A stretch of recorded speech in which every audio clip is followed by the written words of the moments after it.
दोस्तों स्वागत है सभी का exams with MS YouTube channel पर। आज के इस वीडियो में सीखने वाले हैं कि रिजल्ट का प्रतिशत कैसे निकालेंगे, परसेंटेज कैलकुलेशन आपको कैसे करना है, किसी भी क्लास का परसेंटेज जो भी आपके नंबर आते हैं, जितने भी मार्क्स आपको मिलते हैं उसका आपको परसेंटेज कैसे निकालना है, कॉपी पेन के हिसाब से कैसे निकाल सकते हैं, कॉपी पेन के द्वारा कैसे निकालेंगे और मोबाइल की हेल्प से कैलकुलेटर से कैसे निकालेंगे, आज के इस वीडियो में पूरा क्लियर कर देंगे। तो वीडियो को लास्ट तक जरूर देखना और चैनल पर नए हो तो चैनल को जरूर सब्सक्राइब कर लो। इसी तरह के इंपॉर्टेंट वीडियोज आपको यहाँ पर लगातार मिलते रहते हैं। तो यहाँ पर देखो, परसेंटेज कैलकुलेशन करने के लिए सबसे पहले दो बातें होती हैं आपके रिजल्ट में। एक तो होते हैं टोटल मार्क्स या फिर मैक्सिमम मार्क्स भी जिनको कहते हैं, इसको पूर्णांक बोलते हैं कि कितने नंबर की आपकी टोटल एग्जाम थी, कितने नंबर की पूरी परीक्षा थी, ठीक है। और एक होते हैं ऑब्टेन्ड मार्क्स यानी कि प्राप्तांक, उस टोटल मार्क्स में से, उन मैक्सिमम मार्क्स में से आपको कितने नंबर मिले हैं। आपके रिजल्ट में दो चीजें आती हैं, एक तो पूर्णांक और एक प्राप्तांक। पूर्णांक का मतलब पूरी परीक्षा कितने नंबर की थी, पूरा एग्जाम कितने नंबर का था, और प्राप्तांक मतलब आपको कितने नंबर मिले हैं उस एग्जाम में। तो सबसे पहले हम देख लेते हैं क्लास 10th में क्या होता है। अधिकतर केसेस में, ज्यादातर बोर्ड्स में क्लास 10th के जो भी स्टूडेंट्स होते हैं 6 विषय रहते हैं और 6 विषय की जो टोटलिंग होती है वो 600 होती है ज्यादातर बोर्ड्स में। यूपी बोर्ड हो, एमपी बोर्ड हो, बिहार बोर्ड, झारखंड बोर्ड, कोई भी बोर्ड हो, वहां पर अधिकतर आपको 6 सब्जेक्ट देखने को मिलते हैं और 600 मार्क्स की टोटलिंग होती है।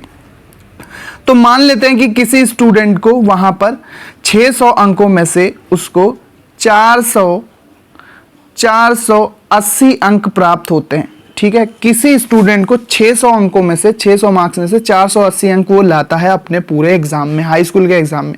तो इसका परसेंटेज आपको कैसे निकालना है। तो सबसे पहले जितने नंबर आपको मिले हैं, 480 नंबर मिले हैं, उसमें आपको 100 से गुणा करना है, 100 से मल्टीप्लाई करना है। कितने से मल्टीप्लाई करना है? 100 से उसको मल्टीप्लाई करना है और उसमें टोटल मार्क्स से आपको डिवाइड कर देना है, भाग लगा देना है। तो टोटल मार्क्स कितने हैं? 600 मार्क्स हैं। तो यहाँ पर देखो 20 कैंसिल हो जाएगा, ठीक है। 20 कैंसिल हो जाएगा तो यहाँ पर कितना बचेगा? 480 और नीचे 6, तो यहाँ पर 6 से हमको भाग लगाना पड़ेगा, 6 से भाग लगाना पड़ेगा। तो यहाँ पर देखोगे आप 6 का 48 में 8 बार भाग जाएगा तो यहाँ पर कितना आ जाएगा? 80%, 80% नंबर बन जाएंगे उस स्टूडेंट के जिसको 480 नंबर मिले हैं आउट ऑफ 600 नंबर में। यानी कि 600 में से अगर कोई बच्चा 480 नंबर लाता है तो उसके 80% नंबर हो जाएंगे। एक और 10th का एग्जाम्पल लेते हैं। मान लेते हैं कि किसी स्टूडेंट के 10th क्लास में, किसी स्टूडेंट के 10th क्लास में 360 नंबर आते हैं, 360 नंबर आते हैं। तो इसका परसेंटेज कैसे निकालना? 360 इंटू 100 करेंगे अपॉन 600 कर देंगे। 600 तो यहाँ पर भी क्या, 20 कैंसिल, तो 6 छंग 36, तो यहाँ पर कितने बन जाएंगे? 60% बन जाएंगे। मान लेते हैं कि किसी स्टूडेंट के आते हैं 385 नंबर, या फिर ऐसा कर लेते हैं कि 485, 485 नंबर आते हैं क्लास 10th में, आउट ऑफ कितने में? 600 नंबर में आते हैं। तो यहाँ पर आप कैसे परसेंटेज निकालेंगे? वही करेंगे, 485 इंटू 100 बाई 600। अब यहाँ पर एक बात ध्यान देने वाली है कि 20 हर बार कट जाएगा, तो सीधे सीधे आप अगर 6 से भी भाग लगा दोगे तो भी इसका परसेंटेज निकल आएगा।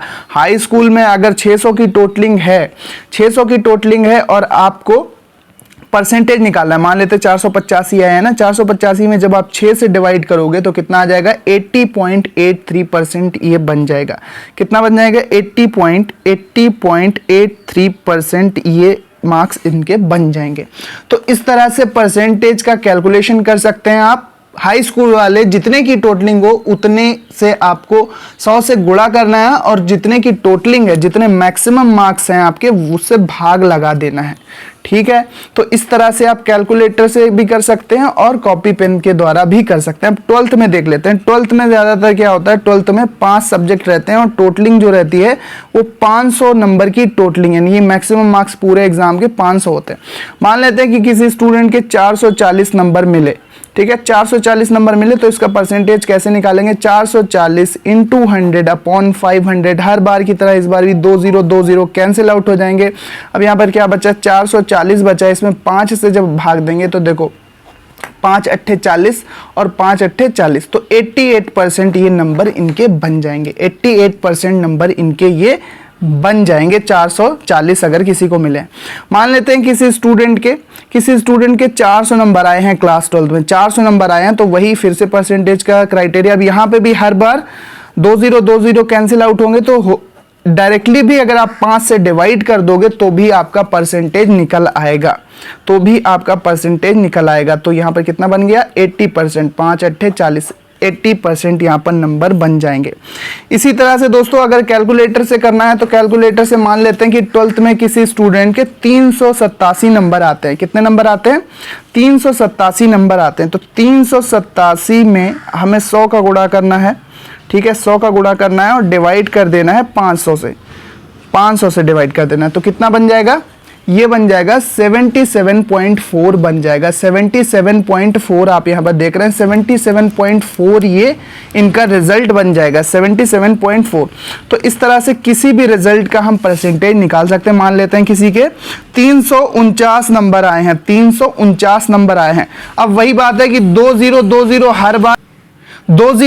हर बार कैंसिल आउट हो जाएगा, तो सीधे भी अगर हम 5 से भाग दे देंगे तो भी परसेंटेज निकल आएगा। देख सकते हैं आप 69.8 यहाँ पर इनका परसेंटेज निकल कर आ जाएगा। तो कैलकुलेटर से करना है तो सीधे सीधे आपकी जितनी की टोटलिंग हो उसमें 100 से गुणा कर दो, 100 से मल्टीप्लाई कर दो और जितने की टोटलिंग हो उससे भाग लगाना है। 100 से जितने भी नंबर मिले हैं आपको, प्राप्तांक मिले हैं, जितने भी आपको मार्क्स मिले हैं उतने में आपको 100 से गुणा करना है और टोटल से जितने भी आपकी टोटलिंग है उससे आपको भाग लगा देना है। और सिंपली अगर 20 हर बार कट रहे हैं, 20 हर बार कट रहे हैं तो आपको सीधे भाग लगा देना है 12th में 5 से, ये जितने की भी टोटलिंग हो, और हाई स्कूल में 6 से या 600 से, जिस हिसाब से मैंने बताया 100 का मल्टीप्लाई अपॉन टोटल मार्क्स जो भी परीक्षा में हो। मान लेते हैं किसी बच्चे के 449 नंबर आते हैं 12th में, तो 449 में हमें भाग लगा देना, सीधे 5 का भाग लगा देंगे तो 89.8 इनके परसेंटेज निकल आएगा। हाई स्कूल की बात करते हैं। हाई स्कूल में मान लेते हैं किसी बच्चे के 558 नंबर आ गए हैं आउट ऑफ 600 में, तो वही 100 का गुणा करेंगे, 600 से भाग लगाएंगे तो 20 हर बार की तरह कैंसिल आउट होगा, तो सीधे 6 से भी भाग कर दोगे तो भी इनका परसेंटेज निकल आएगा, 93% इनका निकल आएगा। तो कैलकुलेटर और कॉपी पेन दोनों से ही परसेंटेज आसानी से कैलकुलेट किया जा सकता है।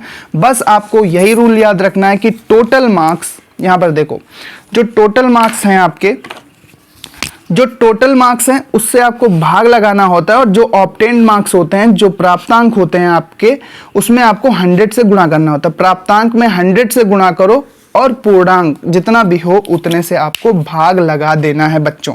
तो इस तरह से आप अपना परसेंटेज कैलकुलेशन कर सकते हैं बहुत ही आसानी के साथ।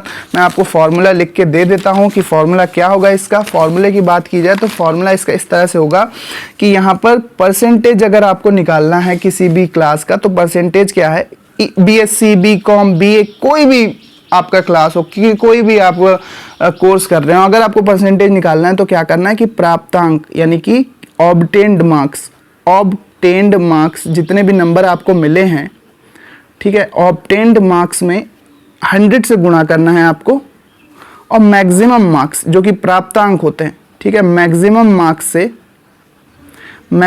मार्क्स से आपको उसमें भाग लगा देना। ये फॉर्मूला परसेंटेज का बनता है किसी भी क्लास में हो, कोई भी कोर्स हो, कोई भी डिप्लोमा हो, कोई भी डिग्री हो, किसी भी उसका आपको परसेंटेज अगर कैलकुलेट करना है तो इस तरह से आप कैलकुलेट कर सकते हैं। कैलकुलेटर में भी यही है, सिंपली 100 से गुणा करो ऑब्टेन्ड मार्क्स में, प्राप्तांक में आपको 100 से गुणा करना है, ठीक है, प्राप्तांक में आपको 100 से गुणा करना है और पूर्णांक से आपको भाग दे देना है, तो यहाँ पर आपके मार्क्स का परसेंटेज निकल आएगा, प्रतिशत निकल आएगा।